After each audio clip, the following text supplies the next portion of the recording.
Oil tanker mula sa kumpanyang Hafnia at isa pang oil tanker na nasa ilalim ng pamamahala ng China, nagbanggaan sa South China Sea malapit sa baybayin ng Pedra Branca sa loob ng Maritime Search and Rescue Region ng Singapore. At tiyak ay magugulat ka sa malalaman mo dahil ang nasabing Chinese VLCC o Very Large Crude Carrier ng China na Series 1 ay hindi rehistrado at sinasabing illegal ang kargamento nito na nagmula pa sa Iran na nasa ilalim ng sanctions ng Estados Unidos. Ayon sa ulat, ang Maritime and Port Authority ng Singapore ay naabisuhan noong Biyernes ng umaga, July 19, tungkol sa pangyayaring banggaan na nagresulta sa sunog sa mga barko na kinabibilangan ng LR1 tanker na kilala rin sa tawag na Hafnia Nile na pag-aari naman ng kumpanyang Hafnia, kung saan ang chief executive nito ay mula pa sa Denmark na naninirahan naman sa Monaco. Ang Hafnia Nile ay binuo noon pang 2017 na nakarehistro sa ilalim ng bandila ng Singapore. Ang nasabing barko ay mayroong 74,200 deadweight tonnage o maximum na kargang maaaring dalhin, habang ang isa pang oil tanker na Series 1 na nakarehistro sa ilalim ng bandila ng Sao Tome and Principe, isang bansa sa Central Africa na binuo naman noon pang 2001.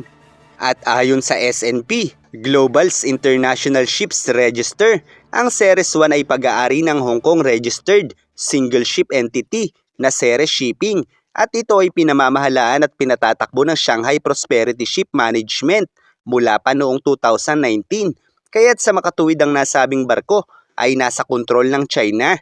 At ayon pa sa data provider, ay nakalista ito bilang unknown tanker sa Class Society, isang organisasyon na nagbibigay ng sertipikasyon at pagsusuri sa seguridad at kalidad ng isang barko. At kahit pa ang nagbibigay ng PNI o Protection and Indemnity Coverage para sa tanker ay nakalista rin bilang unknown ayon sa data. At dahil naman ang grupo ng United Against Nuclear Iran ay dati nang nag-aakusa na ang VLCC o Very Large Crude Carrier ay nagdadala ng Iranian crude oil na may sanctions, ay sinubukan umano nilang tumawag sa opisina ng Shanghai Prosperity Ship Management sa Shanghai, China, dahil sila lamang umano ang huling namahala ng legal sa nasabing barko. Bukod pa rito ay sila lamang din halos ang maglalakas ng loob na ibiyahe ang illegal na krudo mula sa Iran dahil sa sanksyon ng mga Amerikano. Subalit hindi na umano sumagot pa ang kumpanya sa tawag na ito. Samantala, ang Coast Guard naman ng Malaysia ay nagpahayag nito lamang July 21 na natukoy at naharang nila ang isang malaking oil tanker na sangkot sa sunog at banggaan sa isa pang sasakyang pandagat 2 araw na ang nakararaan malapit sa Singapore. Ayon pa sa Malaysian Coast Guard ay umalis na sa lugar ng insidente ang tanker na Ceres 1 noon pang Sabado na may bandila ng Sao Tome and Principe, kung saan nagdulot ng sunog at nasugatan ang hindi bababa sa 2 miyembro ng mga tripulante. Ayon pa sa Coast Guard ay pinatay din umano ng barko ang tracking system nito at natagpuan ang Ceres 1 sa karagatan ng Malaysia na hinihila ng 2 tugboat. Ang Ceres 1 at ang 2 tugboat ay binihag ng Malaysian Coast Guard para sa mas pinag-igting na imbestigasyon.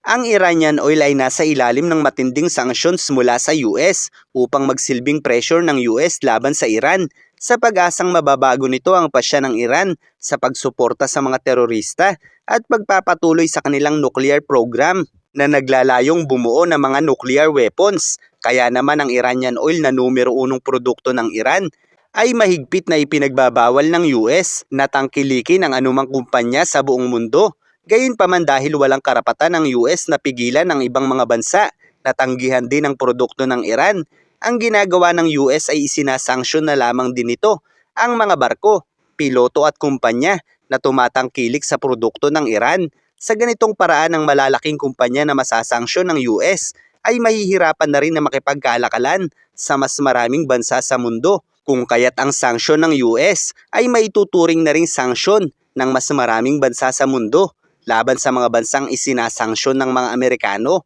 Gayunpaman, sa kabila nito, ang China, bagamat nakatatanggap rin ng sanksyon ng US sa ilan nilang kumpanya na tumatangkilik ng Iranian oil, ay marami pa ring kumpanya sa China ang malayang nagkakaroon ng kalakalan sa iba't ibang bahagi ng mundo, dahil ang China ay may napakalawak na industriya, kung kaya't bagamat nahihirapan ang ilang kumpanya nito sa mga sanksyon ng US ay pinananatili nito ang mas maraming kumpanya sa pagsunod sa sanksyon ng Amerika. Subalit sa kabila nito ay lihim pa rin silang nakikipagtransaksyon sa Iran gamit ang ilang hindi rehistradong barko gaya ng oil tanker na ito dahil ang mga kumpanya mula sa China na may sanksyon ng US ay nahihirapan rin sa limitadong pakikipagkalakalan sa mga bansang kalaban ng US kaya tumutulong ang ilang kumpanya ng China para makapagpalusot ng ilang mga iligal na produkto mula sa Iran at Russia. Kaya't bagamat ang China ay patuloy na nilulusutan ang pressure na ibinabato sa kanila ng Amerika,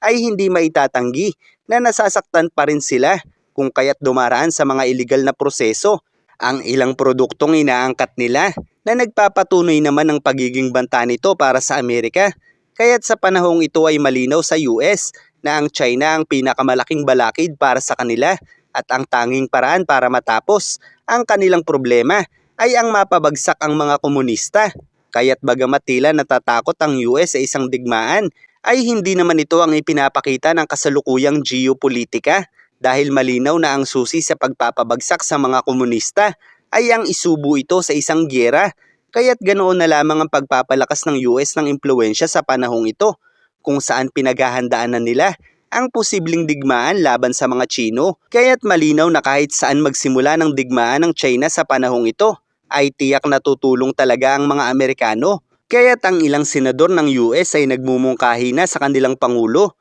na magpakita na ng isang lantarang halimbawa ang mga Amerikano. Natutulong talaga ito sa mga pinangakuan nitong tulong laban sa mga Chino upang hindi mabahala ang mga ito na hindi tutupad ang US sa mga bilateral na pangako nito. At kahit pa si Donald Trump na nagsasabing hindi ito tutulong sa Taiwan kung hindi ito magbabayad sa US, ay tila isang estratehiya lamang ni Trump upang itulak ang China na lusubin na ang Taiwan. Sa pag-asang hindi talaga tutulong ang US, gayunpaman sa kabila ng pahayag ni Donald Trump na ito, ay kumpiyansa pa rin ang mga opisyal ng Taiwan na hindi sila pababayaan ng mga Amerikano. Gaya na lang ng ginawang pagtulong ni Trump sa mga ito noong siya pa ang Pangulo, kung saan ay si Trump ang unang Pangulo ng US na itinuturing na nagbuhos ng pinakamaraming sandata sa islang ito upang magsilbing depensa laban sa komunistang partido. Kaya't sa kabila ng tila ay negatibong pahayag ni Trump